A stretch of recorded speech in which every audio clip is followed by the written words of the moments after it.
বৈষম্য বিরোধী ছাত্র আন্দোলনের একটি পর্যায়ে রূপ নেয় গণ আন্দোলনে শিক্ষার্থী সাধারণ মানুষের এক দফা দাবি যারা পদত্যাগ করে শেখ হাসিনা। এমন খবর প্রকাশ্যে আসার পরে বিজয় উল্লাসে মেতে ওঠেন সারা দেশের মানুষ। এরই মধ্যে ঘটে যায় কিছু অনাকাঙ্ক্ষিত ঘটনা। এদিন চাঁদপুর সদর উপজেলা লক্ষ্মীপুর মডেল ইউনিয়ন পরিষদের আলোচিত বালুখেকো খ্যাত চেয়ারম্যান ও শাপলা মিডিয়ার কর্ণধার সেলিম খান ও তার ছেলে শান্ত খান গণপিটুনিতে নিহত হন। আর এই খবর টালিগঞ্জেও পৌঁছে গেছে। এমন খবর স্তব্ধ ওপার বাংলার নায়িকা কোষানী মুখার্জি। শান্তর এমন চলে যাওয়া যেন কোনোভাবেই মেনে নিতে পারছেন না তিনি।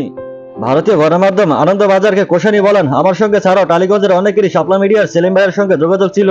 শান্ত চাঁদপুর এলাকার নিজের একটা রাজত্ব ছিল। আমি ওইখানে যাওয়ার পর ঢাকা ঘোরানো, চিংকাট সংগ্রহ সবকিছুর ব্যবস্থা করে দিয়েছিল। মানুষকে ভালোবাসতো। আমি যেহেতু অভিজ্ঞতা বড়, আমার থেকে নানা উপদেশ নিত। আমি ভাবতেই পারছি না এমন।